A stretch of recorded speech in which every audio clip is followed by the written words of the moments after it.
Welcome to Grand Sumo Breakdown, the unofficial sumo podcast for official sumo fans.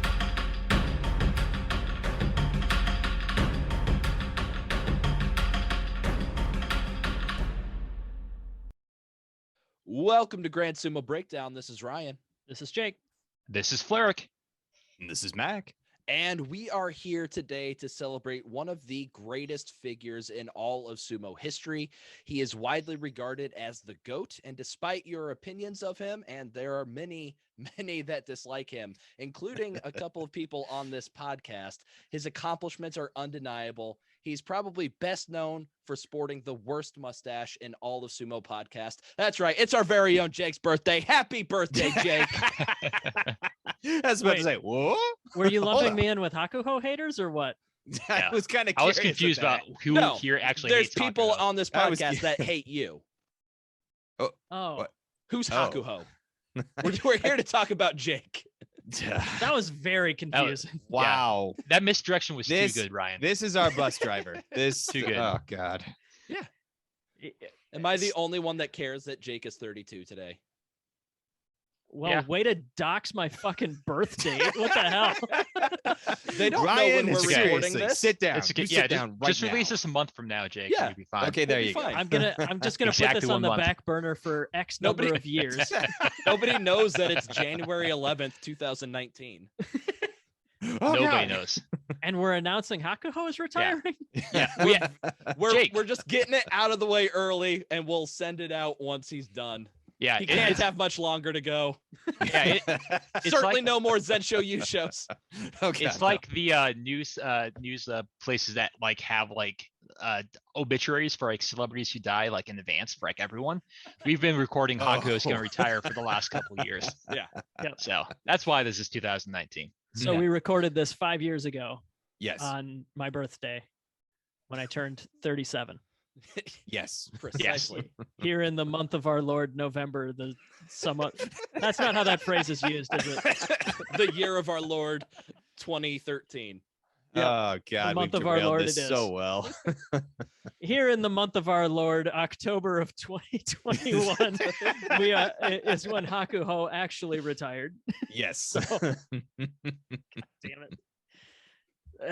You know you've strayed very far from the lane the bus is supposed to drive in. You know, I think I exposed the Jake haters on this podcast, as Mac and Fleric have not wished Jake a happy birthday. No, we you're wished right. him happy. We didn't want to Definitely. dox him. Yeah. Like, come on, man. Once I say it, it's already out there. It's not like if you jump on the bandwagon, it's not. It's And like, I am oh, not no, a it really is bandwagon his birthday. jumper. I don't do that. Or maybe their game is just to play you off as a crazy person.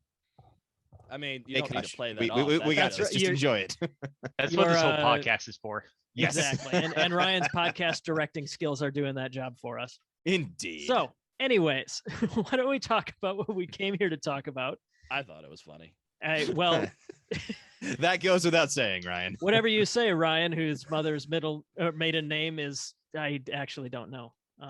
Oh, I was about to say I don't care. I'll throw it out there, but you know what? No reason to take. I a feel risk like I there. should know it.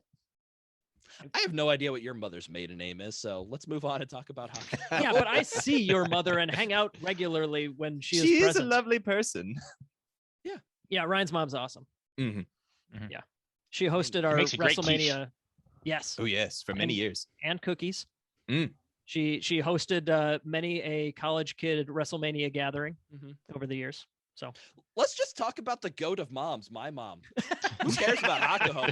This is a Ryan's mom love podcast. She hasn't Oh. retired. But- She's still alive and kicking very well. But let's just talk about her. for the sake of our listeners, let's go back to the goat Yeah, of sumo That would be a wrestling. very heated debate because my mom's pretty dope too. Mm. Not gonna lie. Fair. I did spend quite a long evening during high school playing Rock Band into the wee hours of the morning, and she barely complained about it. Barely. She that was a common thing enough that she got used to it by then. Yeah. Somebody said Hakuho. Hakuho Back was to Hakuho. was born in Ulaanbaatar, Mongolia. Interesting fact because okay, so first off, let's right off the top here. we're not just going to go and list everything that happened in Hakuho's career. Oh, If you want to go basho by basho, go check out Mr. J Wag's channel, The Shadow of Hakuho. That's I can't think of a better like long form retrospective on his career than going through like every tournament that he won. That series is awesome. Go check that out for sure. We're also not going to just like sit here and list off all 5,000 of his records. That Speak for yourself. Okay. Oh God. We're going to do like an hour-long episode, and then we're just going to all hang up except for Ryan, who's going to spend the next, 2 nights here just listing shit off. But anyways, we're mostly going to like hit the bullet points on like the actual events of his career, but we've got a lot of anecdotes. We've got a lot of personal opinions and things like that. This is going to be less of like a list of facts history episode and more of a hanging out talking about the best guy to ever do it. Yeah. So Jake, do you have a special gimmick for us? Typically on these history episodes, you have a gimmick for the episode. Kinda. It's gonna kind of just go along with stuff that we've all compiled a little bit of information on.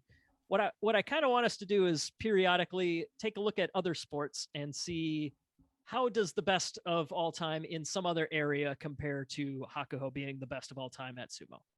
Okay. So we've got I mean, obviously you guys got the same outline open that I do. We've got some information compiled on different sports. Excuse me while I go click around. Yeah.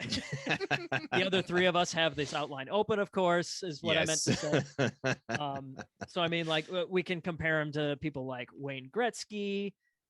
We can compare Hakuho to like movies like The Mummy, Brendan Fraser 1998 version, obviously. Oh yeah. Well, yeah. I feel like everybody knows The Mummy and Galaxy Quest are the Hakuho of movies. Yeah. It's a good thing we already know your opinion on the Mummy movie franchise, Jake, from the time that you actually lost a prediction contest. I've already said Mummy movie franchise to compare the Mummy movie franchise.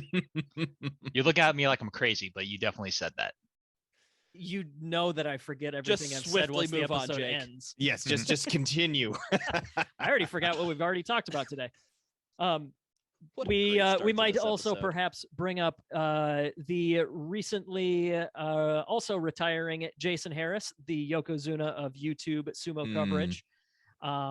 Jason's channel's been around for like a decade. He's going to do 2 more basho, but he's got enough stuff going on that he's going to have to call it a career there for the daily YouTube videos. If you have not heard of Jason, but I mean, obviously it's too late now, I guess, but he's going to be doing a couple more bashos. 2 more bashos. You get the last. Yeah, hurrah. he's leaving Japan sometime in March, I believe. Yep. But he's since he announced that, I thought I'd bring him up.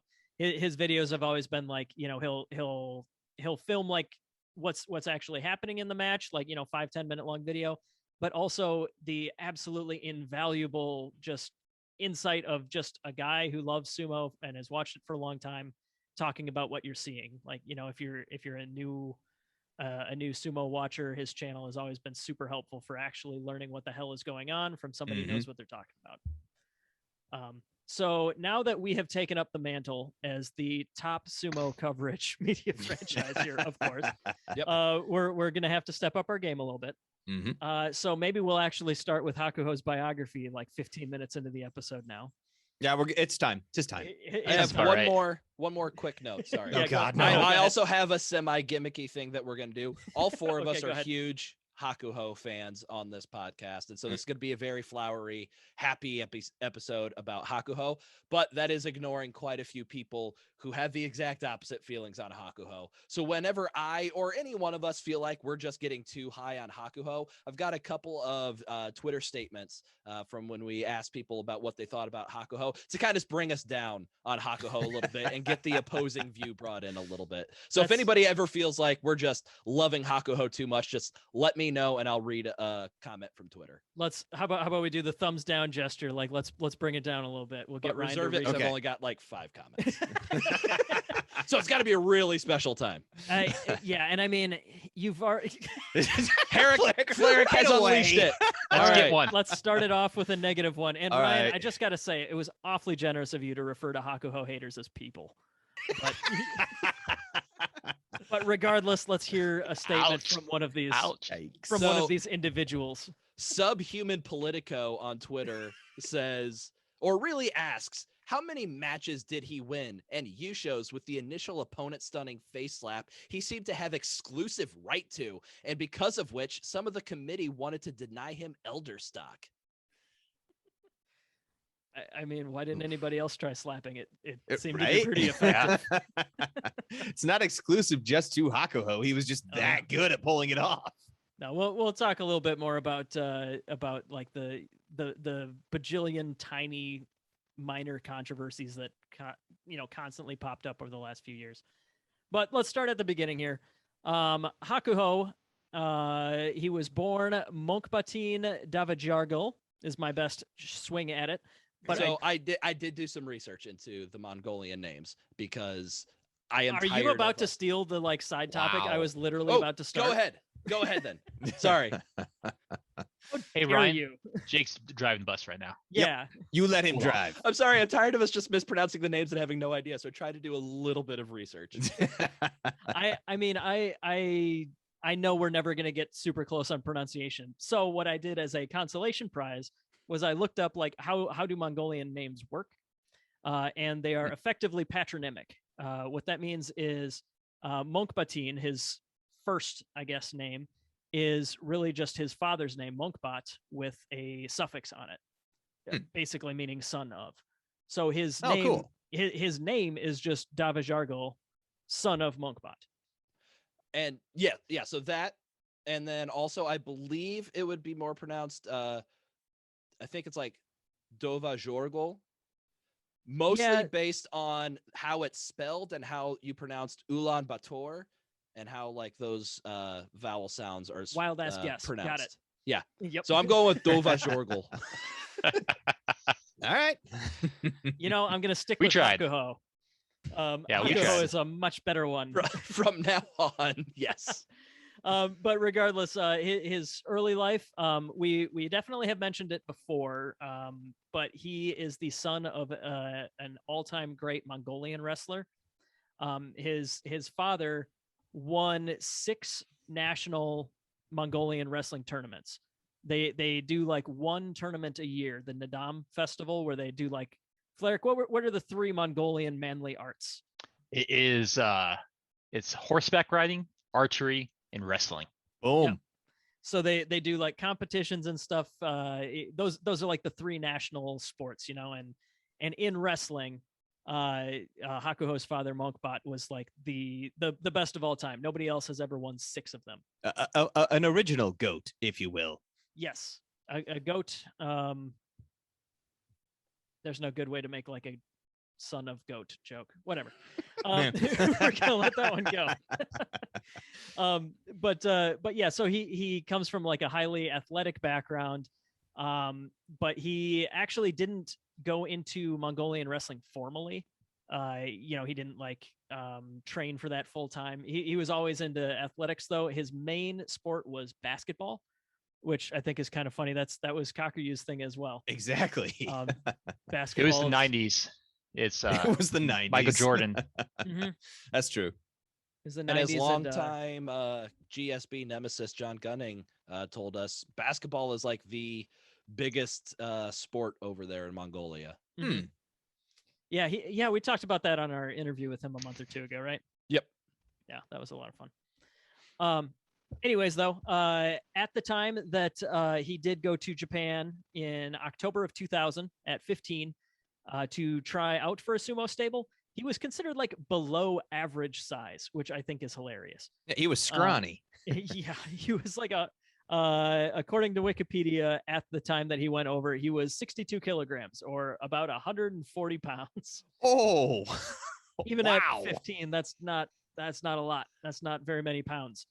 Kind of hilarious that he ended up being the 6'4", 300-pound giant that he ended up. But anyways, he was partially recruited by fellow Mongolian Kyoku Shuzan. And Kyoku Shuzan was instrumental in getting Hakuho hooked up with a stable just in the nick of time before he was going to give up and travel back to Mongolia. He got taken in by Miyagino Oyakata, of course, the stable where he has been ever since. And then they just promoted him to Yokozuna right there on the spot. Of course. As you do. As the you tradition. do. But yeah, they did not, obviously. But I thought it was kind of interesting that they gave him the Shikona, the ring name Hakuho. It's a very obvious reference to Taiho, up until that point, considered the greatest of all time. So I don't know. I'm curious if there was any obvious, but besides just, here's an athletic chap, let's take him in and see how he wrestles. I wonder if there was more potential in mind when they recruited him. It would be interesting to see how many other sumo wrestlers at the time had the suffix ho on Probably the end zero. of their name. I can only assume it was just him. out of 600 to 700, actually, he was the only one whose name at that time ended with ho. They knew what they were doing. Clearly. They knew what they were doing. Okay. But yeah, I mean, there's a lot of stables that will have some sort of tradition or other with their names, but Yeah, it could be a connection to the stable that Taiho was a part of. Mm-hmm. But interestingly enough, this scrub entered sumo and immediately got a Makekoshi. Wow. Let's see. He got pack bags. Yep, you're done. Go back to Mongolia, kid. Exactly. He washed out immediately, a 3-4 record in May of 2001. And he did get one more losing record before he was promoted to Sekiwake. So, that having 2 losing records before you get into the top 5 in the world, just pathetic. Garbage. Clearly garbage. So interestingly enough, though, despite having only 2 records of 3 and 4, 2 losing records in his first, 5 years here, he didn't rocket up to the top the way some of the Yokozuna we've covered in the past have done. He got mostly 4 and 3s and some 5 and 2s sprinkled in there. It wasn't like, a couple of guys, I think Akebono maybe was one of them, where they just creamed their competition until they got pretty much to the top. But Hakuho, it was certainly not a slow rise, but over the course of, it took him exactly 3 years to get to the top division, as opposed to some guys who have just, blasted their way through with 7 and 0s. He didn't get a single lower division Yusho. Wow. Yet another time we're gonna have to call him out as a scrub, because that's pretty much the last one. He was growing a lot though. I mean, 'cause even you said he Chiyomaru was- has a lower ranked tournament under his belt. Yeah. Yep. But this is like when he was like 16, 15, and like you say, he's like a scrawny little boy who just joined sumo. So he's like, it sounds like he's still growing. I'm kind of looking at the sumo stats right now. It looks like he rode 10 centimeters over like a handful of years. Yep. By the time this he got time like to period that the we're top talking. division. Exactly. Yeah. In this particular time period, he grew 10 centimeters, so about 4 inches, and he gained 55 kilos. So that's like 120, 130 pounds. That's a lot. Yeah. So that's he's rapidly growing. But yeah, he clearly, by the time that he was in Makushita, he was done effing around. He got into Juryo and spent 2 basho there in his entire career. One of them was a Yusho win. And then he spent, Here we go. Yeah, and now we're into the part where it's just stupid. So Before we get into that, Yeah, go ahead. Did do a little bit of research about like Taiho and his stable. So Sure. he was a Dai Yokozuna, so he was able to open up a stable under his name, the Taiho Beya. And then after he retired, obviously that's just a one-time use name. They couldn't use that anymore, so it was renamed to Otake Beya, and that's where like Oho is now. His grandson.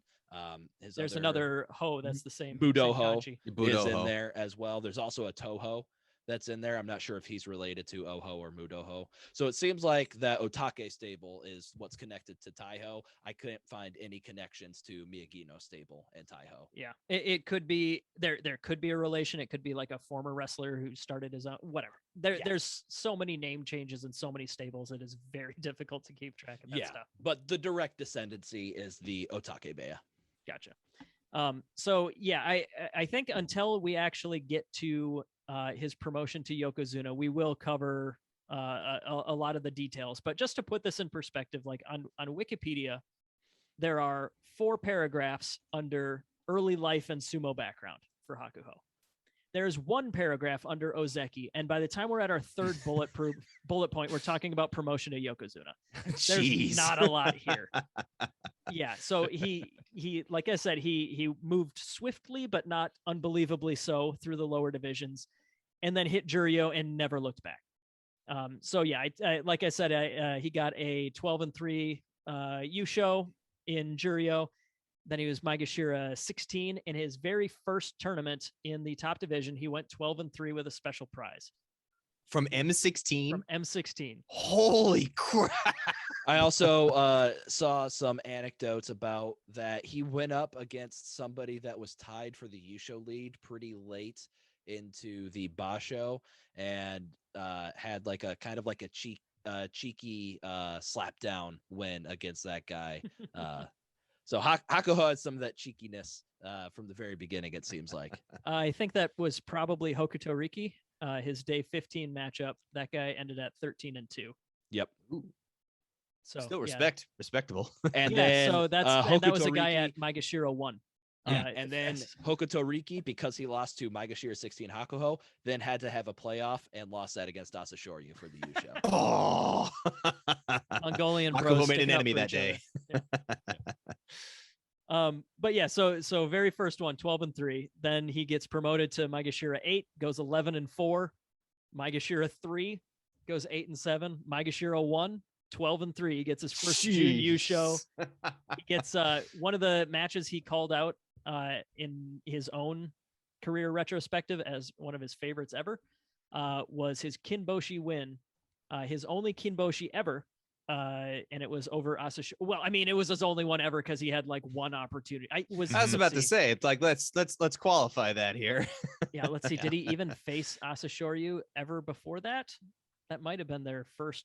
Nope, he had already lost to him one time. Oh, so yeah, he went 1-1 in his all-time Kinboshi attempts. Not bad. Anyways, though, so yeah, he gets a special prize for this as well, and then he's, like 1 year after being promoted to Juryo, he is promoted to Komusubi, and he gets his second Jun Yusho in a row.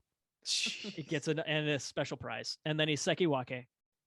And he does get his. This is the first losing record he's had at Sekiwake. It was his first losing record since Sandanme 23.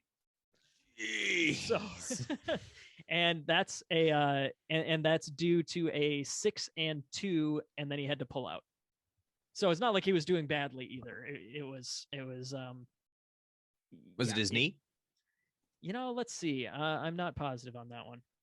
But he gets bumped down to Maegashira 1, goes 9-6, Komusubi 9-6, Sekiwake again. So like 6 months we're back to Sekiwake. At which time he gets 2 more consecutive Jun Yushos and a total of 3 prizes. So yeah, this is basically where we almost tune out because it's so ridiculous the next decade or so. Because a 9-6 and 2 consecutive 13-2s, easy promotion to Ozeki. That's 35 wins over 3 tournaments. 33 is generally kind of the guideline to get to Ozeki. And he immediately solidifies it by winning his first tournament as Ozeki. His first Yusho, he goes 14-1. And let me just confirm, Asashoryu was not in that one. So who was the one loss? The one loss was Miyabiyama. Oh, That guy was an Ozeki at one point, at least, I feel like. Yes. Yeah. Yes. I'm trying to figure out, was he at the time? No, he was a Sekiwake at the time. But regardless, He was an Ozeki, so definitely a Perfectly- higher caliber fighter. it was not a garbage loss. That was absolutely, yeah. Let's see. In the total of 7 tournaments that he spends as an Ozeki, he gets another Jun Yusho and 2 more Yushos. So he spent, 7 tournaments as Ozeki. Good 3 God. 3 Yusho, a Jun Yusho, and one of those 7 was sitting out the entire tournament for injury. That's nothing. Teruno Fuji got a Yusho and a Jun Yusho and a Yokozuna promotion and just 2 basho as an Ozeki. He spent like a bunch of tournaments as an Ozeki before. I don't remember that. Teruno Fuji's this young upstart that just come on. got on the scene and has never looked back. Yeah, whatever you say. So with a 13-2 Yusho and a emphatic 15-0 Yusho, we get the promotion to Yokozuna. That 15-0 also included a day 15 win over Asashoryu. Sealed the deal. Easy, another very easy promotion. This guy's clearly a Yokozuna. July of 2007, we have Yokozuna Hakuho. At which point, again, like I said, we're gonna tune out for about 10 years because there's nothing but like statistics here about like how much better he was than everything in the world that has ever existed at this point. Go ahead. I do good think call, Mac. Sorry, Yeah. Flair, We're you go too next, high. but We're too high. I have just one quick thing to keep us You high go first, before Larry. we bring us back down. It's just like I just think it's super impressive. Like after 5 years of joining sumo, how quickly he became in contention of being one of the best, if not one of the best. Like after like it was like 2006 when he started winning junior shows in the top division. Yeah. 5 years of just training. It's just super impressive. He was a Yokozuna at the age of 22. And so looking at people right now, we would need like Koto Nawaka or Hoshoryu to become Yokozuna next year to kind of match that. So that shows how ridiculous it is. I mean, Takakeisho was like 22 when he got Ozeki, but obviously he's not taken that next step yet. All right. A little bit of anti-Hakuho stuff. I had to do it. this is the perfect time for it. Yeah. This is from Seattle Sumo. They say he is undeniably an extremely talented wrestler who is enjoyable to watch and difficult not to admire. He's also not a model Yokozuna, and when measured against sumo pre-6 basho system, is not the superhuman he is often seen as. His achievements shouldn't be overlooked, and I don't think they are by any stretch. His failures as a Yokozuna should also be acknowledged, and he should take accountability. He is very good and has all the numbers. I like him a lot. He's not the GOAT. Interesting. Yeah. I like the he's hard not to admire, but here goes. But here goes. Yeah.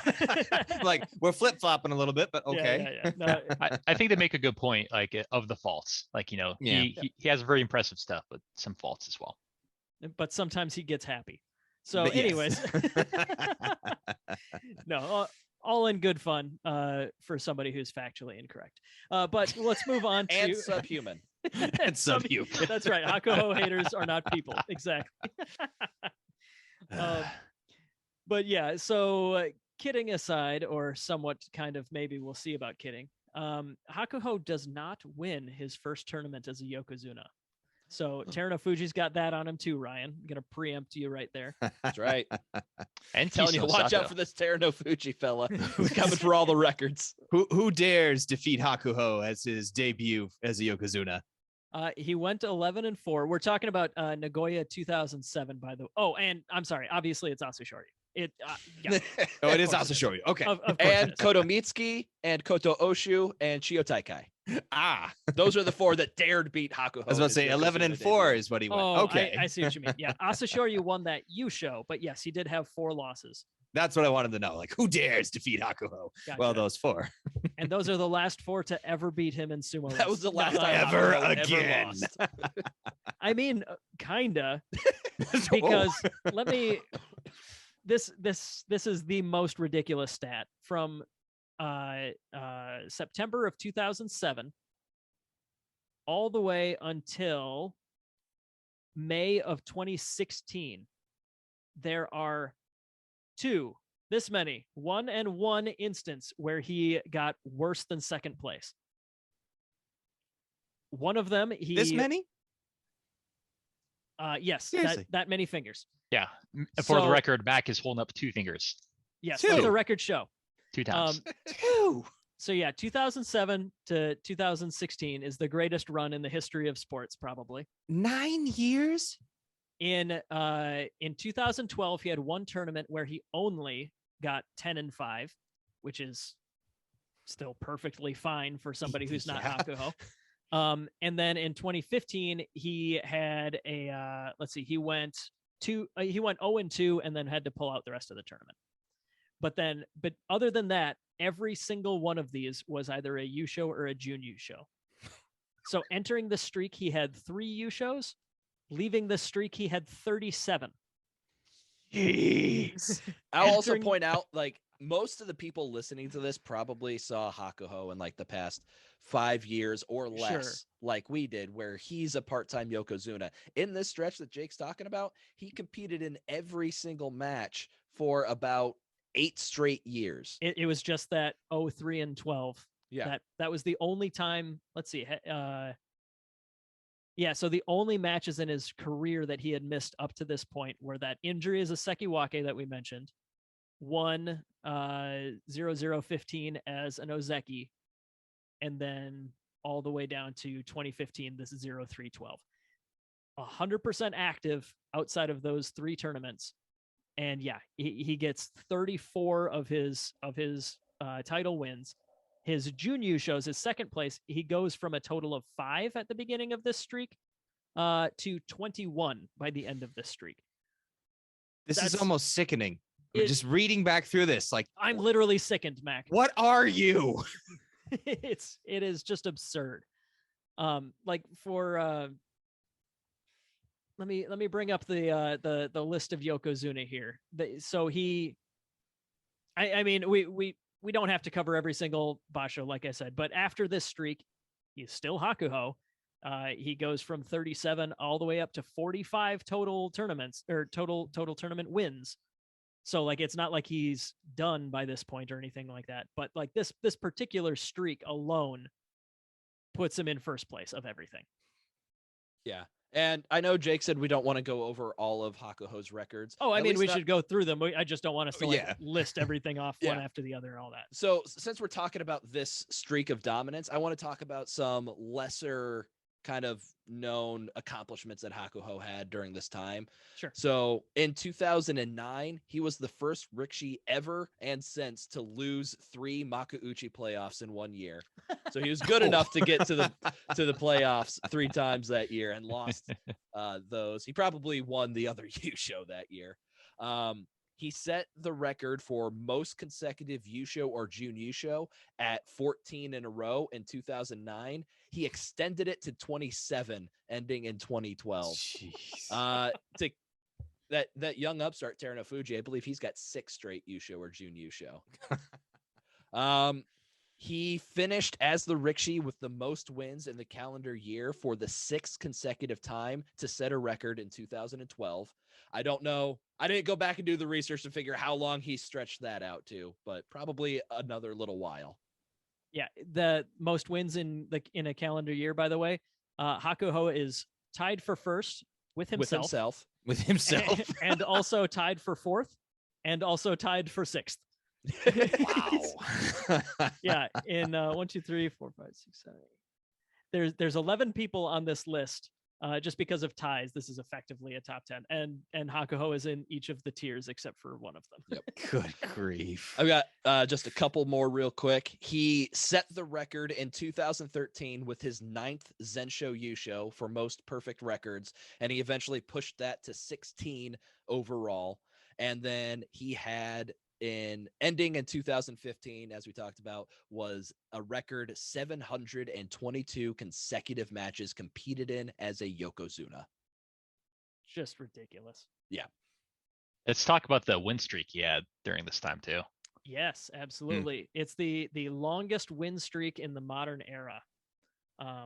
So he got to 63 wins, and this is basically like the bulk of 2010, one of his statistically stupid years. So he got 63 straight matches. That's literally 4 straight undefeated tournaments plus 3 more matches. Plus 3. Yeah. And bonus point, anybody know who he lost to end the streak? Yeah, Yeah. obviously. I think we all should. No. Ooh, Oh, Mac, close. No. What? One For of his great those, rivals. for those who don't know, I'm going to make them feel better. Liar. By You didn't all know means, it. It's gentlemen. Kisei no You're right. Sato. I totally didn't know. I'm not looking at reading anything else. I got sickened no by Sato. looking at his record Yeah. up until this point. I'm like, no, I'm done reading.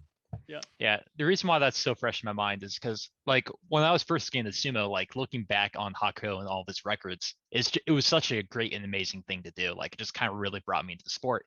And when I found out he lost his win streak to the Kiseno Sato, the guy who was like just became Yokozuna at the time, it was just like an amazing hook to the drama that was going on. And I thoroughly enjoyed that. I mentioned earlier that one of Hakuho's favorite matches of his own was winning that gold star over Asashoryu. His other favorite is his loss to Kiseno Sato to end that streak. Wow, Yeah. that's like his favorite match. He said those two were his top two favorites. I wonder why the Kiseno Sato one is one of his favorites. Probably because it's what started his blood feud and with Kiseno Sato. Kiseno Sato. Since we're on the topic of Kiseno Sato, obviously we didn't get to see a whole lot of their matches, but there is one that people bring up quite a bit. It was, let me check real quick. Oh my God, I have so much Hakuho information. I have like 1,000 tabs open as well. This is a rough one. On day 14 of the Nagoya tournament in 2012, Hakuho and Kiseno Sato were facing off, and apparently Kiseno Sato went through kind of like a bad boy stage. Yeah, I don't know too many details on it, but Kiseno Sato is kind of going through like a bad boy stage. A leather Mawashi. What year was this? Black Kensho. 2012. Okay. And Kiseno Sato had like a couple of matas against Hakuho, and this is like something that Kiseno Sato apparently did. Was just kind of like the mata to try to get in your head. Hakuho wasn't having any of it. Kiseno Sato had an intentional false start against Hakuho. All right, Hakuho gave him that one. Kiseno Sato does it again. Hakuho doesn't like it. As Kiseno Sato's backing up, Hakuho's kind of like walking after him, staring him down a little bit. You know, the things that we love about Hakuho, but the people that hate Hakuho, those subhumans, they didn't like about him. And then for the actual Tachiai, the third time, just Hanka Kiseno Sato straight down. And oh, that's amazing. Yeah, one of the things we love about Hakuho that others absolutely hate. Yeah. This is a good time for me to put in a quote. There was a interview I think NHK had with Hakuho recently that came out, and there's another one I'll save until the end. But like, right, he had talking about being the heel, and he says he talked about wanting to be loved by the Japanese sumo fans, wanting to model himself after Taiho and Futaya Bayama, but yet as he continued to dominate, blowing through Taiho's record and then repeatedly foiling Kiseno Sato's bid for Yusho and promotion to Yokozuna, Japanese fans looked at him as the heel to the point where he eventually embraced the role. And so it's just kind of as we kind of talk where people like eventually didn't like begin to kind of hate on Hakuho. He was the dominate. He was like the top dog, and like after dominating for such a long time, and I've always thought that was kind of interesting. Like his rivalry with Kiseno Sato kind of like fed into a little bit of this kind of attitude a little bit. Yeah, because Kiseno Sato they faced off against each other 61 times. So yeah, that's a lot. Yeah, that is a lot. You only like what once a basho? Only 6 times a year. Yeah, so that's roughly 10 straight years. Yeah, they've butted heads a few times. I mean, they missed each other a handful of times here and there, but for most of the 20 teens, they were both in the top division, both right at the top. Kiseno Sato was an Ozeki all the way back in 2012. So that means like unless one of them's injured, they were facing off against each other every single time. And Kiseno Sato actually has one of the better records against Hakuho. He only lost by a 3-1 margin over their career, which is kind of respectable. What is it? 20%?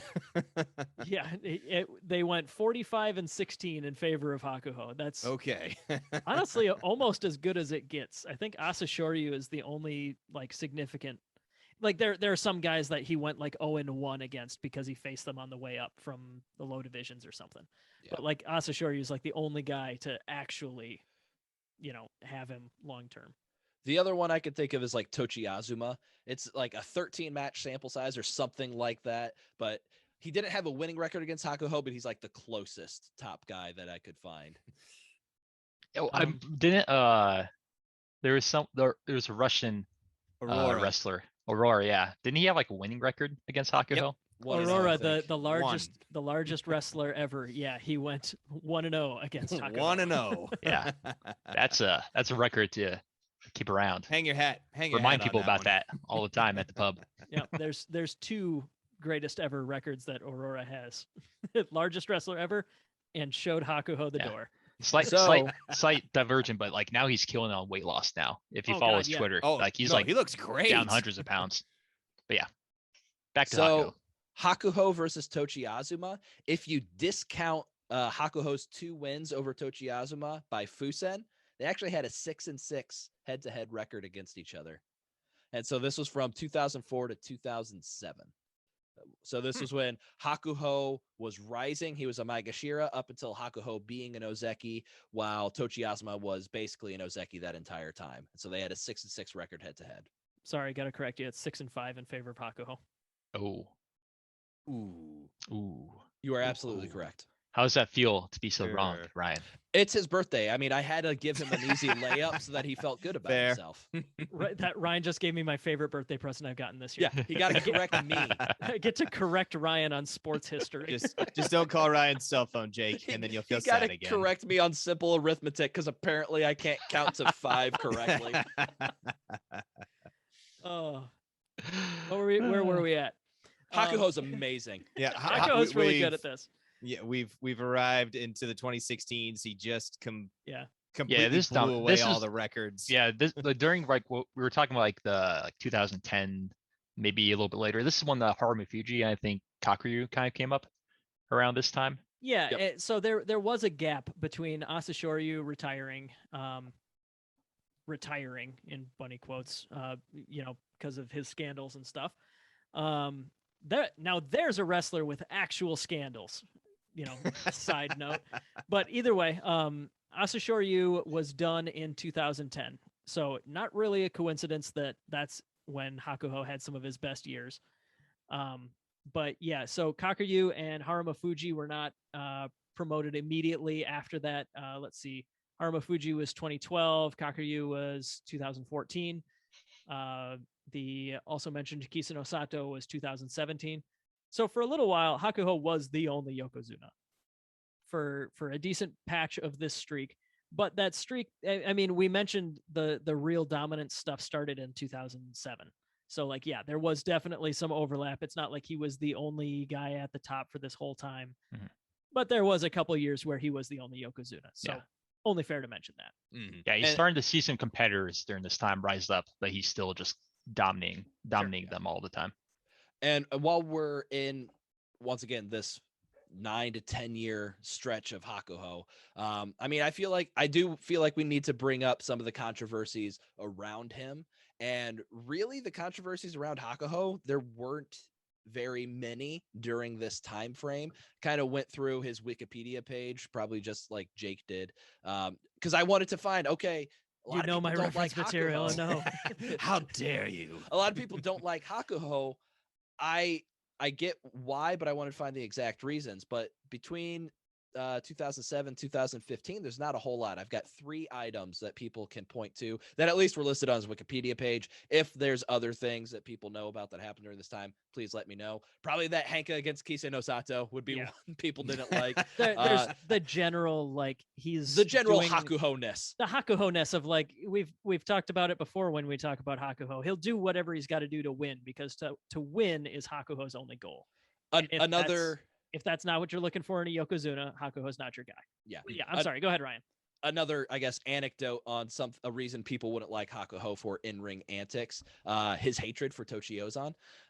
Specifically, something people always point out to, we missed this, but day 10 of the Kyushu 2015 basho versus Tochiozan, he had his infamous Neko Damashi, which was where at the Tachi-ai, instead of charging forward at Tochiozan, he just clapped his hands right in front of Tochiozan's face, stepped to the side. Tochiozan ran to the edge of the Tawara. He was able to stop himself, but by that time, Hakuho could just grab him by the back and shove him out.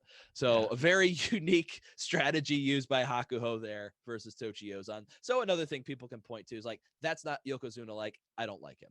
Yeah, we definitely did see a couple matches where it was pretty clear there was something going on with those two. He beat Very the hard crap forearm out shivers. of him several times. Yeah, Tochiozan and Endo, for whatever reason, he always like seemed to have a little bit extra malice. Mhm. But as far as like actual controversies that he would get disciplinary action for, in Natsu of 2008, Hakuho and Asashoryu nearly came to blows on the dohyo. So after beating Hakuho, Asashoryu shoved Hakuho in the back, and then Hakuho gave him a slight like shoulder bump as he was standing up. Then they then had like a prolonged glare station session in the middle of the dohyo before leaving the ring. And then at that point, the JSA chairman, Kita Noumi, he initially only issued Hakuho a warning, but then the YDC, our favorite, said that both should be reprimanded. I'm sorry, go on without me. Get some water, man. Sweet Jesus. Oh my God, he might be dead. Ryan. Somebody is. call his wife or something. We'll go on without him, of course. I mean, I'll we're go gonna get be some fine. water. I'll be back. Oh my God. Oh, that staring incident. That's easy to find on YouTube. That was very, very intense in-ring moment. Yeah. That was pretty interesting. Which, It's if actually you've really cool to seen- watch. If you've seen a lot of Hakuho stares, I mean, like, right when he gets in, when he's doing, just getting down and getting prepared, he's always staring his opponent down like, all right, you're dead. This one, there was actual malice behind it. Oh God, like this is bad. Mm-hmm. All right, so where are we at in the timeline? I think we're at a point where we can move on, at least timeline wise. We can move on from the silly streak. One more thing now that I've had a drink of water. Now that Ryan has regained his health. Hydrate. Okay. It's my wife's fault. She was sick all last week and gave me a slight cough. All right. In Hatsu of 2015, Hakuho was criticized for showing up an hour late to his Yusho press conference after winning his 33rd Yusho, breaking Taiho's record. Power move. I arrive when I want to arrive. I'm Yokozuna. He is dominant in and out of the ring. Did he also like? I don't know. Whatever. Shows up with an entourage.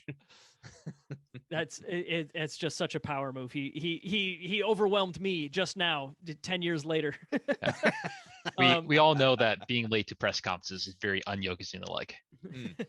All right. We're getting too high. We're getting too high on our Hakuho supply. Let's before we transition out of this this like 10-year streak in 2016, let's get one more negative tweet from somebody who pretends that they are a human being. Subhumans. All right. Henka Demon. He says that he's the GOAT on a technical level, but nowhere close otherwise. His achievements have given him an attitude that says he can do whatever, ignore reprimands, toy with opponents. It's not a sport to me. It's a cultural and religious tradition, and he doesn't seem to respect it. I hope the crop of Rikishi he trains don't end up with the same attitude, because it will make me lose my love of sumo. Emotion is only great when it contrasts with the usual lack of it. And then we have a counterpoint on the Pro Hakuho side from Twitter from Sandre the Giant, known GSB t-shirt winner and wearer. He says, Yes, it's not often you get to see the greatest of all time in a sport, but he was a class above. The idea that the Sumo Association would risk losing that mind, that potential for training future that potential for training future stars over such small points of honor or behavior is archaic. Truly a god on earth. Well, imagine him now well done, training Sandre. Wee Well Baby said. Enho to be late to press conferences. I'm going to give Mr. Henka Demon a bit of a pass because we've been having some good chats on Twitter about movies recently. But anyways, you can only dislike Hakuho if you agree with Jake on movies. Bingo, we found the loophole. Go ahead, Flair. I'll just say I think there's a common thing of people's divide with Hakuho is when people see sumo, like whether they see sumo as purely a sport or like as more of kind of a religion and such, we definitely fall on the sports side of that's what sumo is. And so I think like once again, like he was criticizing, like the win at all costs kind of thing, the fierce competitor that Hakuho is. And which, if that's the way you see sumo, that's honestly a fair take. And I can actually give him a pass as well. Very well said. Yeah, that's something that I wanted us to talk about at some point here. Because win at all costs, That's how we look at Yep, sports that's in how the we West, see it. for sure. And I mean, even in Japan, like that's how most other sports, I'm sure, are over there too. But yeah, sumo is not necessarily the same. So But should that's we the perspective that- promote Go ahead. Henka Demon to semi-subhuman then instead of full subhuman? How about Nah. probationary human? Okay. Yeah, Nah. probationary human. I'm okay with that. Okay. Oh, Flarek says no, and I think that this decision's got to be unanimous. He stays a subhuman. Oh, all right. We tried. All right. Your movie opinions aren't good enough. So, but yeah, so timeline wise, now we're kind of getting into the GSB era, if you will, of Hakuho's career. The most Ah. prestigious era in The all most of sumo prestigious of wrestling. This is sumo when wrestling sumo era. history really starts. Yeah. AGSB after GSB. Yeah. Yes. Let's go. The year of our podcast, 2016, is when The year of our Lord's The year podcast, of our 2016. lords. I love it. So now we're into the era where Hakuho is like the best of the mortals instead of just a god, you know? Yeah. He starts showing up May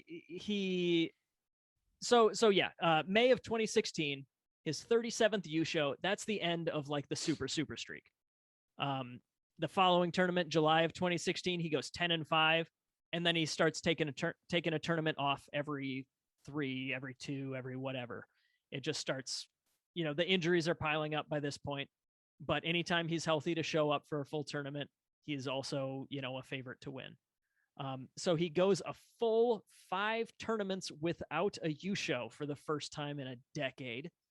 And Whoa. yeah, so in 2017, in May, of course, he comes back and gets a 15-0, but it was still the longest streak in quite some time that he didn't get a U show. And then, yeah, he's getting 10 plus wins or a U show basically every single time that he completes a tournament for the rest of his career. But yeah, those injuries are piling up, and he's taken more and more tournaments off. So between 2016 and 2021, he only gets 7 more U show and poor 1 more baby. June U show. Yeah, poor baby. Poor baby. I would Only like- more Yusho than Kakuryu's entire career. Nice. I like to call out the callback to his father, who is we said before, he won 6 straight years of a Mongolian wrestling tournament. Not straight, in but he did win. But it's the only tournament of the year, so it's basically like 6 Super Bowls or whatever. Okay, so like Still. maybe he didn't win one in between or something like that. Yeah, I'm sorry, they were non-consecutive, but that was not worth stepping in and ruining your point. Go on. I'm That's sorry. okay. Yeah. So for a long time, like it seems like what Hakuho loved to do, what we've noticed about him, he likes to set goals for himself, like something like, this is something I want to accomplish. And we saw this a lot towards the end where he says, I want to survive until the Olympics.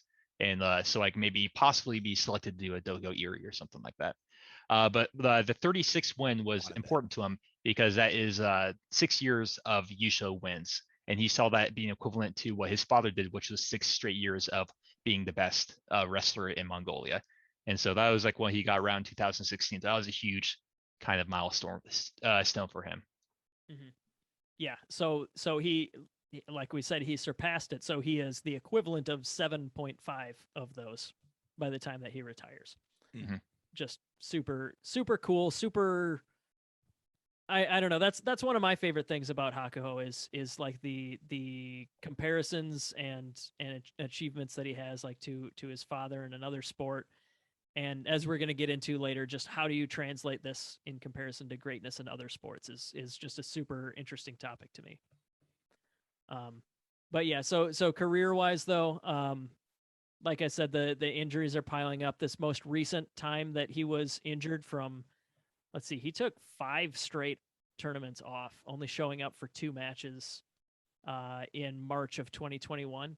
Other than that, he hadn't completed a tournament in like a year and a half. But as anybody who's been watching sumo recently knows, the July of 2021 tournament, 15-0. He final day showdown, undefeated with Teruno Fuji. Absolutely epic finale to a career.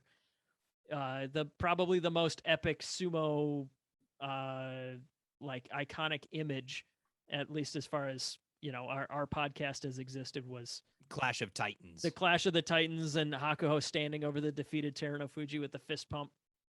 that's Yeah. So yeah. Go ahead, Ryan.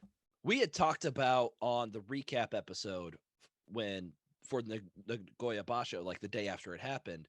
I think I might have speculated like that yell that he had just kind of seemed like relief and probably to me kind of signaled that he knows he might be at the end. That might be his last ride. And so it's come out since he's retired. He made the decision to retire on like day 10 of the Nagoya tournament. He knew that his body just wasn't doing what it was supposed to do to be able to maintain any sumo. So he kept going. That's why we saw him do the stuff against like Shodai, where he was all the way back on the Shikiri Sen. He didn't think he could win otherwise. And as we know, Hakuho was a win at all costs kind of Frickshi. Yeah, it's that was mentioned in the interview that I saw a recap of, and like regarding the Tachio, he kind of said like you couldn't imagine himself winning. He just couldn't visualize winning. He's kept on seeing himself losing at the Tachi to Shodai, and that's why he backed up on it. And it's Against just, Shodai of all Against people. Of course you're going to Shodai. retire. I know it's just it's just I knowing that insight on that match has actually been really insightful. I enjoy that clarity. But yeah, I that just think makes it's- his roar at the end when he defeats Terano Fuji just to prove I'm going out, but I'm still the Yes. GD. I'm the best. king. I love that you said day 10 because that means that for the rest of the tournament, he's like, oh, I'm done. I can't continue in my career. Let me just whip the next best 5 guys in the world consecutively, and then I'll be done. Yeah. Yeah. Which he did. Komusubi East Pretty much. through Ozeki, he just, yep. Wakataka Kage, Mataki Yumi, Takayasu, Shodai, and Terano Fuji. The next 5 ranked guys on the entire Banzuke, and he just done. All right, fine. Yeah, I'm only out. missing Takakeisho there, which Oh, that's right. Was he injured by that point or something, Yeah. or was he? yeah, that's when he had pulled out. Okay. But yeah, that as far as career-ending storylines go, that's about as good as it gets. I think you know, Fun and entertaining storylines. It probably goes Haruma Fuji. Not good, but a fun storyline to talk about. Then Hakuho. yeah, the Kisuno Sato Yokozuna promotion still needs to be a movie. But Yeah. yeah, The Hakuho 2 years after where he just kind of tried to show up and it didn't work. I think yeah. I'm gonna throw out the Terano Fuji comeback of the history, comeback of all time. I mean, that should be a movie too. But yeah, these are all. I guess we're bringing up these other ones because that's how cool it was. The way that that Hakuho went out on his shield, or the opposite of that. I'm sorry. He went out stealing everybody else's damn shields and what have you. But I thought it was so cool how he. This is something. Here's the first of our many like greatest of all time equivalencies. In my opinion, George St. Pierre is probably the greatest of all time in mixed martial arts. And one of the reasons that I think that is he beat the generation before him. He beat, the guys like the Matt Hughes of the world and whatever. And he beat the guys of his own generation while he was in his prime. Guys like John Fitch and some of these other guys. And he also on didn't his stick around too long like Anderson Silva, and he's also not a garbage human like John Bones Jones. Yep. Yeah. Oh no. I'm just saying this is one of many arguments, but Yeah.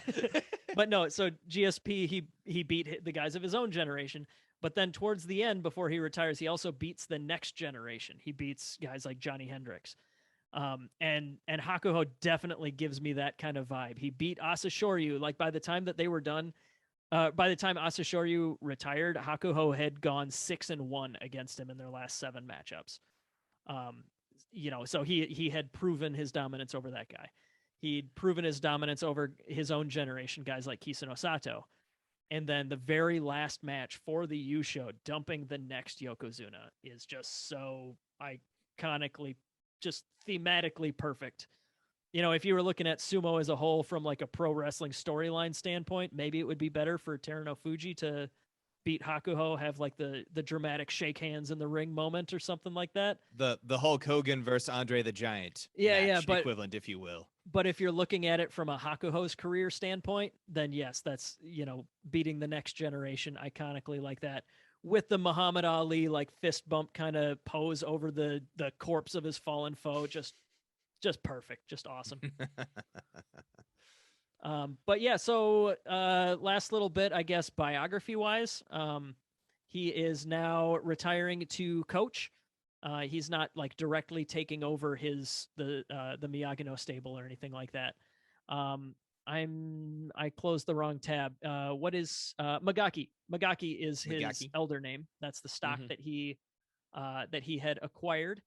And because of some stupid bullshit, he doesn't go by Hakuho anymore.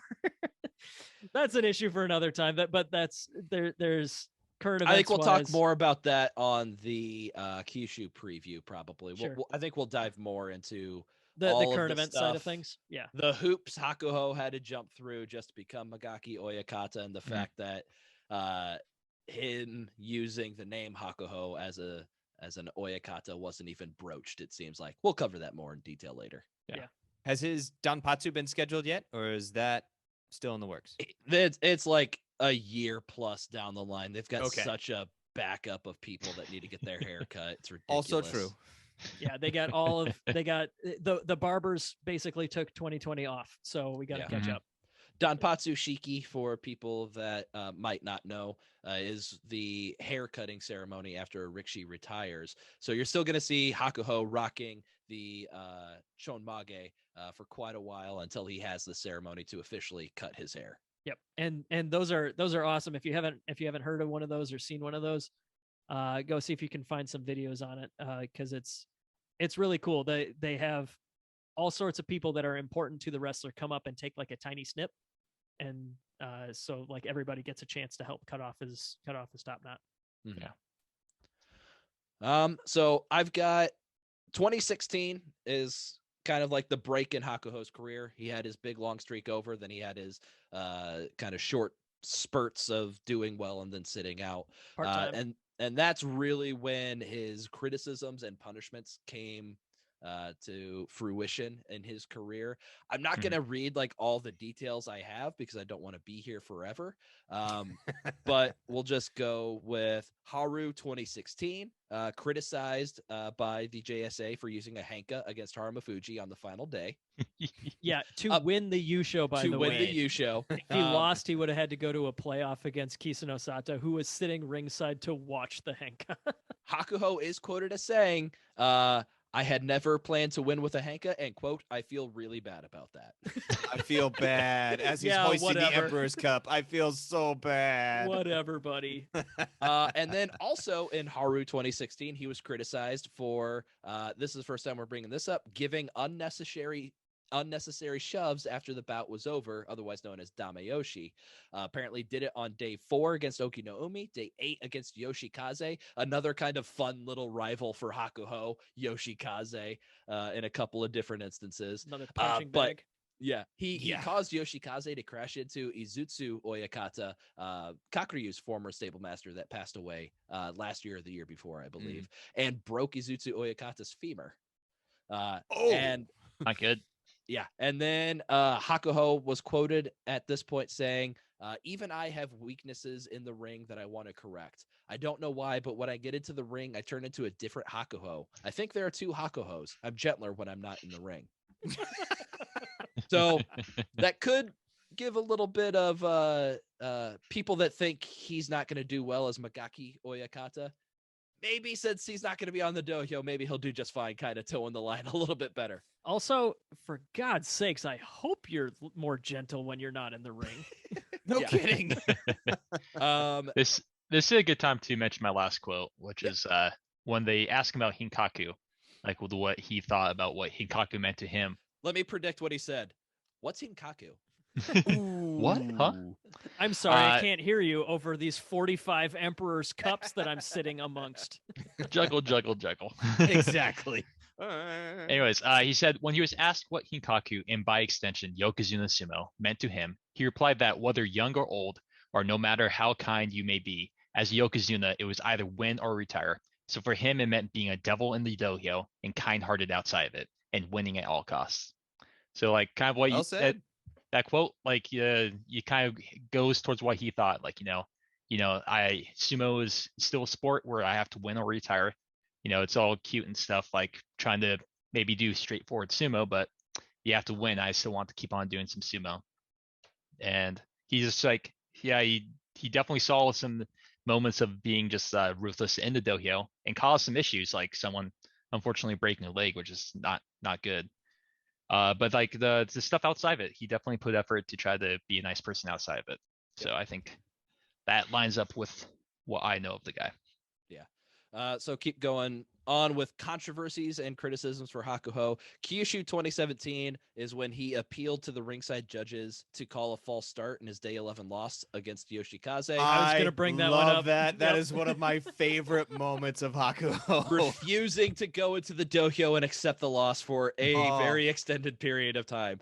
In his defense, it was a clear false start by Yoshikaze. It totally was. But he's just like, hello? Yeah. Like, Hakuho's really? pride aside, he was objectively correct.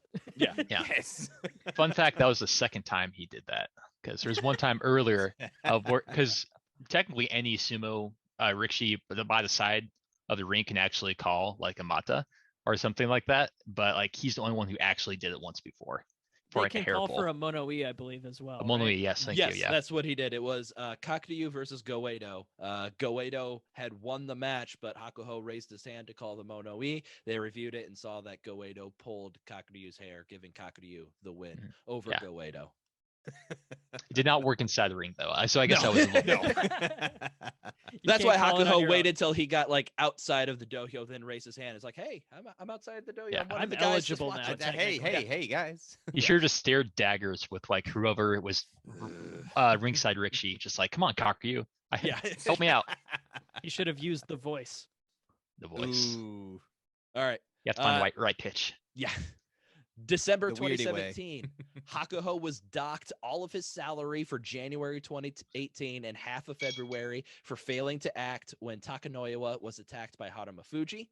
The YDC chairman said Hakuho and Kakuryu were not able to stop the incident from happening and being taken too far. Their responsibility should not be taken lightly. They should be given a strong warning.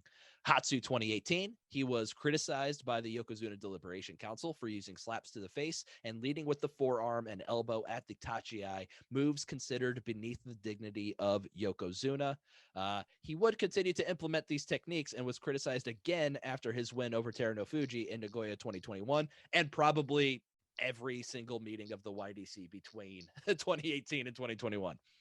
Haru 2019, he led this one is the most This ridiculous, is my favorite. I think. He led the crowd in a tajime, a clapping The ceremony clap. to mark the end of the Heisei era. This was seen as a breach of etiquette since the tournament ceremonies had not yet concluded.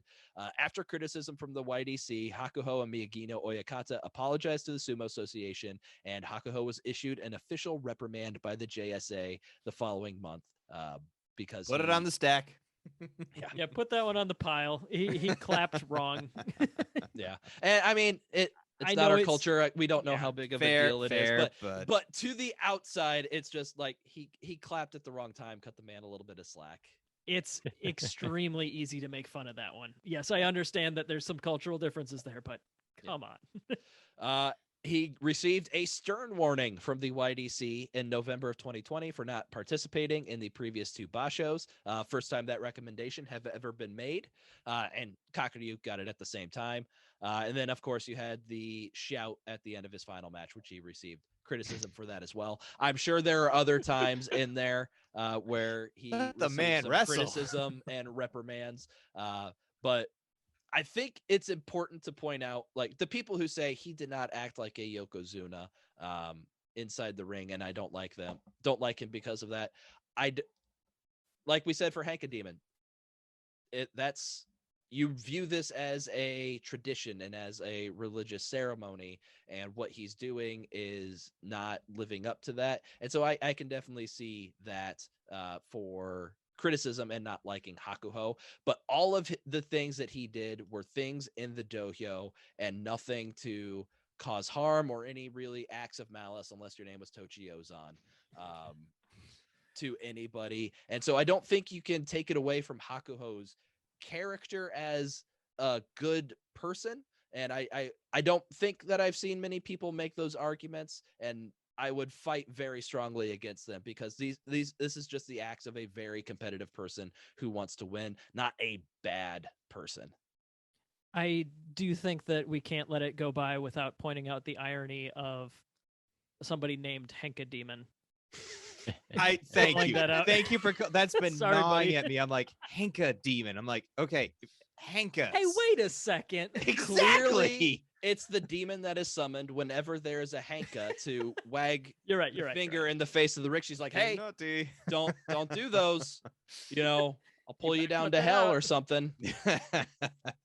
Sumo hell. Oh man. But yeah, that's all of the disciplinary stuff I've got from Hakuho. Yeah, I think that like it is kind of academic because we all agree talent, winning, Yushos, etc. Nobody's disagreeing that he's got the best stats out there, and in ring talent wise, it's not much of a debate. No. He's the greatest there. It's just, does your definition include more? And that's okay. Well, we're just going to have to agree to disagree on that for sure. Mhm. But yeah, this podcast, I'd say Hakuho is fairly popular. Easier to say coming from a Western sports perspective, Mhm. but still. Yeah, a couple things kind of on the nice guy Hakuho outside of the ring, and some of my favorite things is kind of a sumo leader of sorts is the Hakuho Cup. Like he very much he puts on a tournament each year for a young super for like little elementary, maybe middle school, mostly elementary, I believe. It happens once a year, but the big thing is he invites kids from all over the world. He kind of makes sure like people can find a way to get there and go ahead and compete, and just kind of have a nice little fun tournament. So he just kind of very cares very much about sumo and like the kids and getting into it. We heard the story about Hokuseiho of when he was like a little kid, and like I guess he was like waiting on a bus or at the airport, and it's like he was able to talk with Hakuho, and Hakuho just offhandedly say, you know what, you're a strong boy or something, you should join sumo. And look at it now, like he joined the stable and he's looking to be pretty good. We know that Enho, when he was young, he was like in college sumo. He was like saying, I'm so small, I don't know if I can actually make it in pro sumo. And he went to go talk with Hakuho, and Hakuho said, I think you can make it. You can definitely do it. Join my sumo, join my stable, and we can make this happen. I watched that anime. It was pretty good. Hinamaru Yeah. Sumo. Yes, it was. There is the during the 2011, I think the Fukushima tsunami aid and earthquake that happened. When there was a devastating tsunami that hit Japan, there was he spent a lot of time and money, his own money, like just kind of doing relief stuff, helping out up there in Japan. Like it's just there were a number of moments of where he showed like you said, tried to be kind-hearted outside of the ring, and I think those are some of the things that stood out to me, to kind of showing that character. Yep. Very cool. Should we why don't we compare to a couple other sports here, just for the fun of it, because I know Ryan needs to recover his dignity from being bested at sports history for a little bit here. So to put it in perspective here, Hakuho has 45 Yusho. That is effectively 7.5 years worth of titles. Like we mentioned that when we were talking about Mongolian wrestling. And then 22 runner-ups effectively. So that's basically a total of like 11 and what is that? 11 and 1/6 years, I guess, if you That he was the greatest. yeah, just making sure I got my math right. Of like being in the top two. And I think that's probably the closest way that we can really compare it to other sports. Ryan, what did you think? Who are some of the other stats you wanted to bring up on comparisons? I dropped the ball and didn't really have a whole lot of comparisons to. Well, somebody put these notes in here. That would Is be that you, moi. Mac? Yes. Gotcha. So the two that I am a big hockey fan, so I think of Wayne Gretzky and how amazing Wayne Gretzky was. And in trying to go through this, I mean, from 1975 to about 99, the guy was just a genius on the ice. Primarily with the 75 to 99. 19 season started 1975 in the Yeah, he played until 99. Wow. I did not realize that. It's a freaking beast. He's also got medals from all like Winter World Cups from Canada, Junior World Championships. I'm like, this guy was amazing. But I would put him in the same league as greatness with Hakuho. Like Wayne Gretzky was one of the best ever to skate on the ice, in my opinion. Do we have let's see, how many times did he win like MVP or something? Wonder if that's because I know he got a bunch of titles. But yeah, hockey, especially as a team sport, is going to be kind of tough to compare. But yeah, there's I don't know, would you consider like an MVP award an equivalent of like a bunch of U shows or something?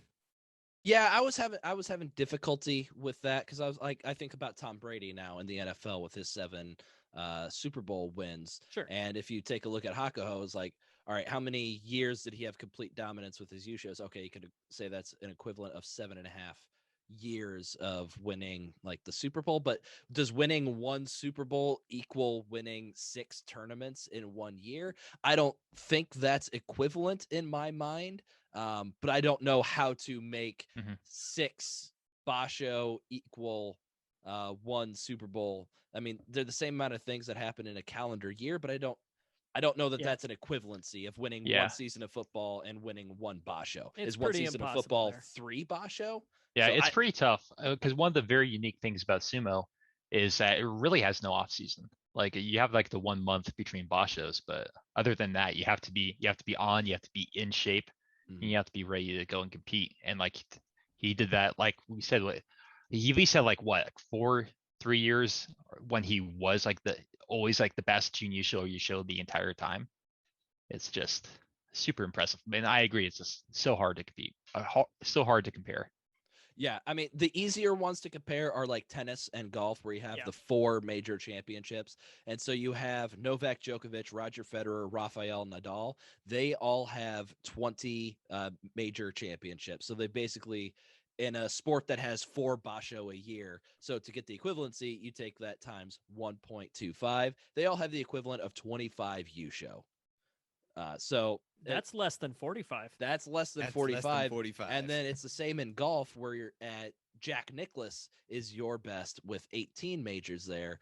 1.25 times 18 is still less than 45. And you think of Tiger Woods, the greatest of all time at golf, he only had 15 majors.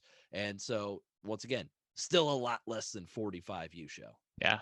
Even StarCraft's Flash, he only has, it looks like 10 championships during his career, which is a lot less than 40, 45, or 44. That's right. It sure is. We're getting good at math now. Yeah, we are. Yeah, there's you could also look at like if we want to step outside of sports, like another thing that has quantifiable championships is acting. I don't know, it's kind of a stretch, but like it's not a objective thing, you know, being so subjective. It's just another. Okay, to be honest, it's another Wikipedia page with a whole bunch of records on it. So that's why I brought it up. Okay. Give us the stats. So like the most acting Oscar awards, Katharine Hepburn has 4. So those are 4 of them. Those are the only title available that year. So that's equivalent to 24 U show. Yeah, excuse me, 24. 24. Katharine Hepburn won 24 acting U shows is what we're getting, and she's the best there. On the other hand, Walt Disney, because he was in every single like different little piece of the movies that were made when he was around, has 22. So 22 times 6 is a lot more than 45, but that I don't know if that really counts. Walt Disney's clearly the GOAT then. There we go. 132 movie making U shows for Walt Disney. Jeez. Pretty sure that's how it works, yeah. Oh man. Yeah, so every other record on here is ridiculous and completely impossible to compare. The Lord of the Rings, Return of the King was nominated for and won 11 Oscars. Thought that was kind of cool. Ben-Hur and Titanic also won 11 Oscars, but they were nominated for more, so that's less good. How many GSB awards do we have at the end of the year? And if we're talking prime Hakuho years, how many of the GSB awards would he win?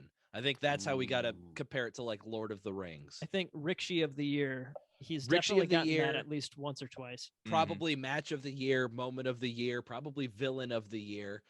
He's got a couple of he's got like the Neko Damashi and the Henka against Kiseno Sato. We'd give that funniest moment of the year. Yeah. So there's That was a that handful was of, that was BGSP though. Yeah, so Yeah. he has an infinite amount of hypothetical GSB awards.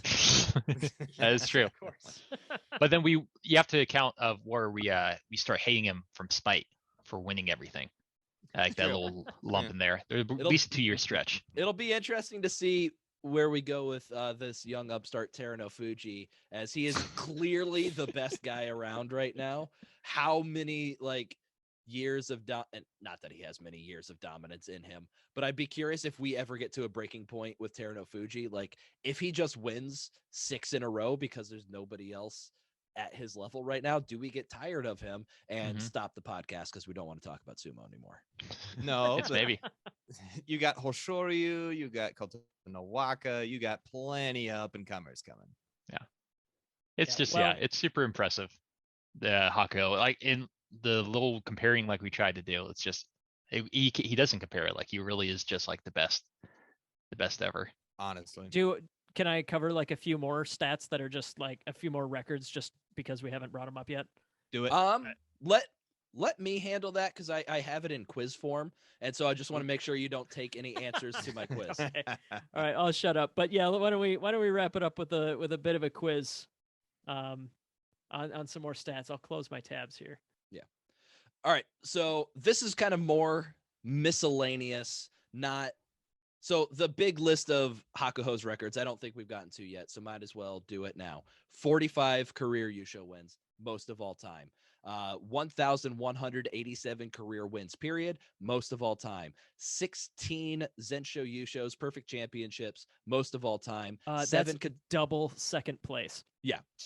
7 consecutive titles, which he's done twice, most of all time. He also holds the record for most wins in a calendar year. We talked about that. 86 out of 90, which he has done twice. He has the most wins in the top division with 1,093, most wins as a Yokozuna at 899, and the longest reign as a Yokozuna with 84 tournaments. And like we mentioned, the only significant record Hakuho does not have is Futai Bayama's 69 bout consecutive win streak. So we're going to get into a little bit more random ones with the does All right. Hakuho hold this record quiz. Oh, And this About one's going to this. be I'm all about this. this Let's one go. should be easy. This first one's very easy because I literally just said it. Does Hakuho hold the record for most wins as Yokozuna? Yes. yes. You're all correct. 899. Second is Kita Naomi with 670 wins. Oh, God. Not particularly close. No. Does Hakuho hold the record for most losses, including Fusen, as Yokozuna? So not just absences, but like the first day he was absent, that Fusen loss, that's included in here because I'm not going to go and cherry pick all the stats out of there. So Ooh, does that's a good Hakuho one. hold the record for the most losses as a You know, Yokozuna? It was only for a year, but Kisano Sato might have more. I'm gonna say no. No. I'm gonna go with no too.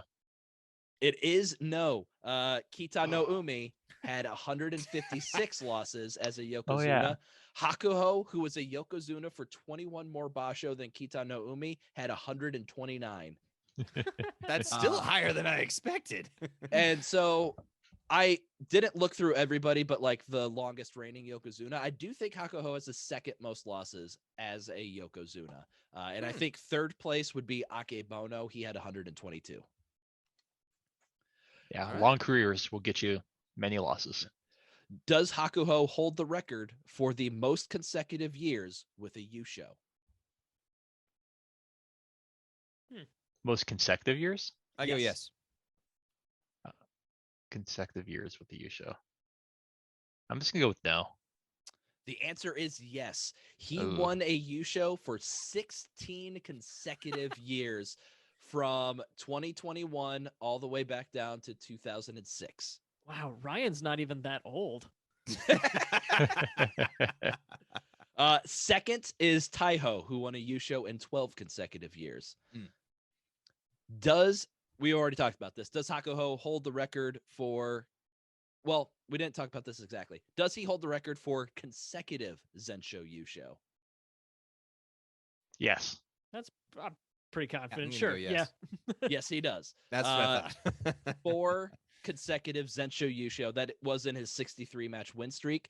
Second is multiple Rikishi with just 2 straight Zensho Yusho. And these are some heavy hitters. Futabayama. Taiho had 3 instances of back-to-back Zensho Yusho. Didn't Harumafuji get promoted off of 2 15-0s? Harumafuji got promoted, and then you also have Chiyonofuji, Takanohana, and Asashoryu. Cool. Does Names. Hakuho hold the record for fewest basho in Makuuchi before becoming an Ozeki? No. No. That's correct. Taiho had 6 basho in the Makuuchi division before he became an Ozeki. Man, we're so good at guessing. Hakuho had 12. And does Hakuho hold the record for most consecutive 14-plus win bashos and 10-plus win bashos? Got to get both. What do you mean by 14 plus I and was 10 about to plus? say, hang on. If Like yes is 14-1? Yeah, so consecutive bashos where he had 14 or more wins and consecutive bashos where he had 10 or more wins. Does he hold both of those records? Sure. Yeah, I'm gonna go yes. Yes, he does. Yeah, it's Yeah. confusingly Hang on. worded enough that it's got to be yes. Yeah. So for having 14 or more wins in a basho, he did that 6 consecutive bashos twice. The second most is 4 consecutive basho with 14 or more wins, done by Tama no Umi in 1970 to 1971 and Chio no Fuji in 1988. And yes, also for most consecutive basho with 10 or more wins, with 51 consecutive basho with 10 or more wins. That's awesome. I got one more that was worth bringing up, I think. The best winning percentage in the modern era is also obviously Hakuho's 84.6% win ratio. Wow. I That's think amazing. Taiho was close with like 83 or something like that. Correct. Futabayama, Asashoryu, Haguroyama, somebody from the 30s and 40s. I'm not sure I've heard that name. And Kitanoumi are the other guys on there that are all like 75% plus. Wow. But yeah, I mean, when you think about it, the average Rikishi, just because there are the same number of wins that there are losses at all times, the average Rikishi is 50%, right? Mhm. So to be that far above that is ridiculous. And by the way, they split it up because back in the day, like the 1800s, it was much less formalized. You may have had guys that weren't doing it for their career. There were wider skill gaps. So you got guys like Raiden, who we've talked about in the past, as like Raiden's career record is 254-10 in official bouts. So that's like 96%. so yeah, hardly ever lost. back in the day there was some wonky stuff, but at least according to Wikipedia, modern era means like 1927 when Tokyo and Osaka sumos merged. You know, I just realized you guys were giving me a lot of thumbs down during that quiz when you were saying Hakuho did not have that record. Mhm. I think that earns 2 negative Hakuho comments from some of All our right. fans on What a Twitter. coincidence. That's how many more you have, isn't it? Weird. All right. Chewy, Czey. Don't know how to pronounce your name. I'm going with Chewy. He says, I realize I'm going to be a minority, but I really wasn't impressed with him. Just because you can doesn't mean you should. He did things that may have been within the confines of the sport, but that doesn't make it right. He wasn't showing the integrity I think he should. And then Allison Smith, he's obviously the best. His Yusho wins and records tell that story, but I've never been much of a fan. The extra shove of an opponent after he's already won is something I've always disliked. As long as you apply fair. that to Teruno Fuji as well. Yep. You know, but Yeah. yeah, that's again totally fair, and just depends on how much value you place on stuff other than winning. I get it. Disagree with it, and you're subhuman, but I get it. And then I've got one more Twitter comment I want to read. This is on the pro Hakuho side, and I think this kind of brings to life a fear of the JSA. Do you need more From- water, Ryan? I was about to I say, do, are you but I'm going to gonna lose your power through. voice? You can do this. From, once again, a name I have no idea how to pronounce. Iyup Usta. says, man, the greatest there was. The last basho was the first since I started watching sumo that I didn't really follow because the excitement wasn't really there anymore after it was clear Hakuho would not be there. There will be a goat-sized hole in sumo forever after. And I know that's a fear of the JSA, that Hakuho, as controversial as he was, he brought fans to the sport. And now that he's gone, could be some dire straits for the JSA.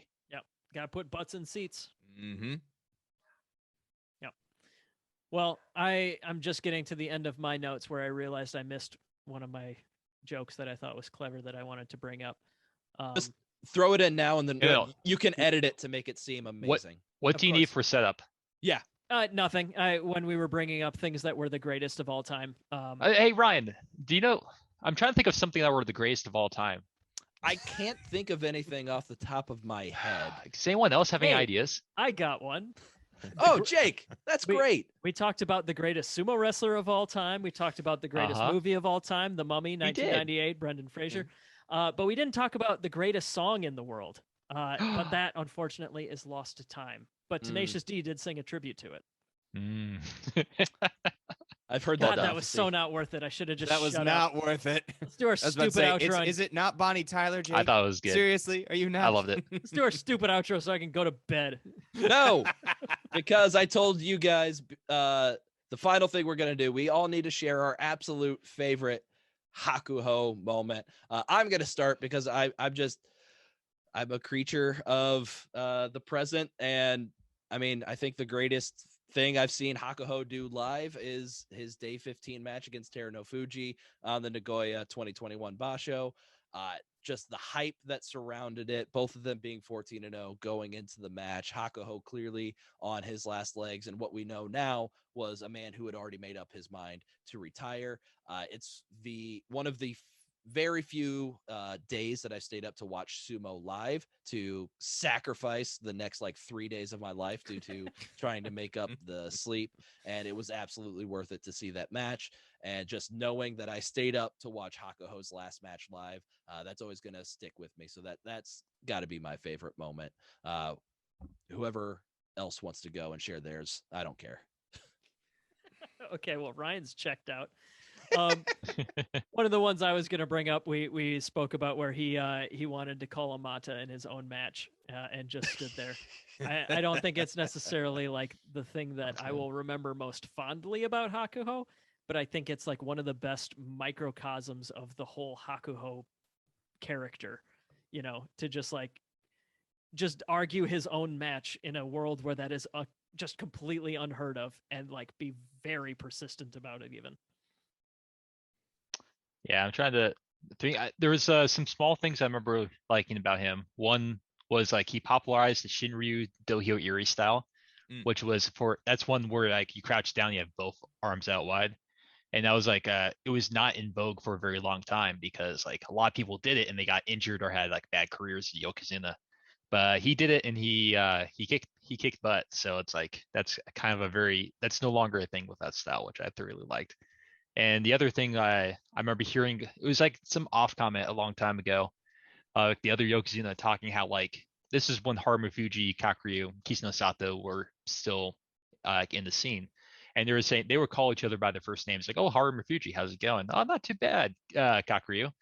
But then but for Hakuho they call him the Yokozuna. It was oh, Yokozuna, how's your day? Is it going pretty good? The guys who are supposed to be his equals still refer to him that way. Yeah. The Yokozuna. So even in their eyes, I saw him as the Yokozuna, which was great.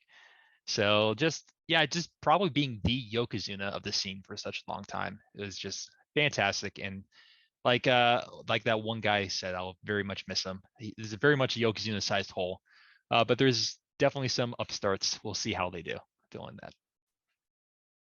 See, for me, other than the complete beatdown that was Tobizaru, I have to go back to, I think it was one of the first times we saw Hakuho squaring off with, I think it was Taka Keisho, when they both smacked right into each other and they separate, and then Hakuho just beckons him. Just come on, come at me, keep it coming. I mean, that just summed up perfectly Hakuho's character. It's come on, I'm ready, let's go.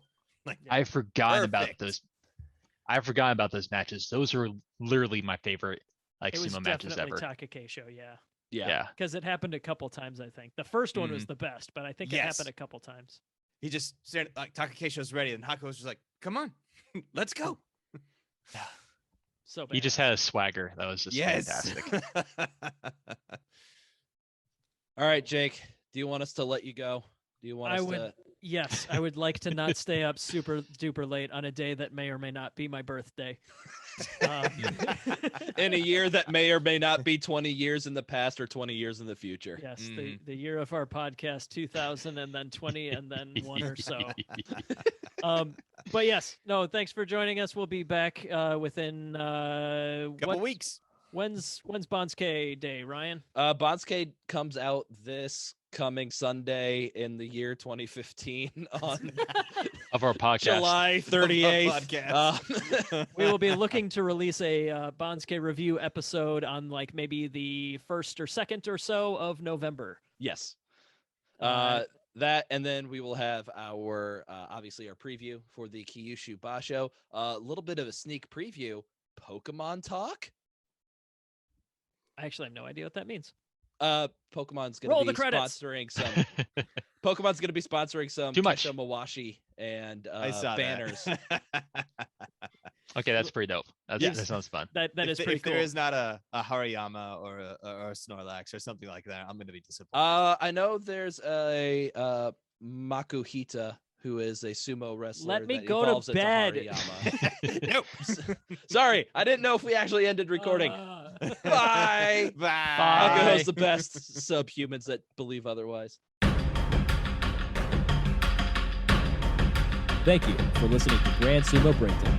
Until next time, Throw your salt high. and keep moving forward.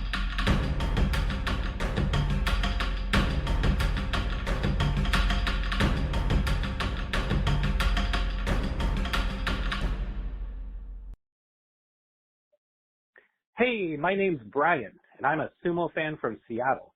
Love what you guys do at GSB. You guys are awesome. Unfortunately, I nearly missed Hakuho's entire career. I was watching every tournament in the late 90s, but the last tourney I watched was Hatsu 2001. I just got to the point where I couldn't keep pulling all-nighters to catch the live stream. Ironically, Hakuho's began his sumo career at the very next tournament. But I rediscovered sumo during the pandemic, and I've totally renewed my fanaticism for this amazing sport/ritual. The 2020 Aki Basho was my first, and with the exception of a few bouts last March, Hakuho's final tournament is the first time I've ever gotten to see him compete. And oh man, did he. I loved his occasional straight-up sumo. I loved his often-used creativity. I even loved his shenanigans. What a treat. For Nagoya 2021, the final bout of each day was the one I was looking forward to every damn day. I know a lot of Westerners don't like the scolding Hakuho's gotten for his in-ring behavior, but hey, he was breaking tradition. Just look what happened when some mediocre American football player didn't want to stand up for the national anthem. We've got our rituals too. We can relate. Give the JSA and that traditional fan base a break. Now, it would be super unfortunate if sumo distances itself from the greatest star it's ever had. I hope it doesn't happen, but, I won't be mad if it does. I got to see Hakuho. I got to see him go undefeated. I got to see him make an Ozeki look like he didn't know which way was up. He will live on in our memories. Best of luck, Hakuho, or whatever it is you like to be called these days. You are the GOAT.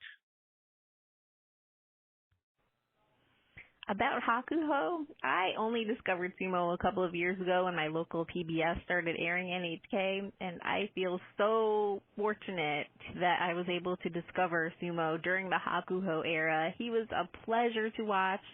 I'm always amazed there are people who don't like him. He's simply the best, and I will miss that determined look he had and the distinctive expression he made. Not really a frown, but like an upside-down smile that he made when he won, which was a lot. So I will really miss Hakuho.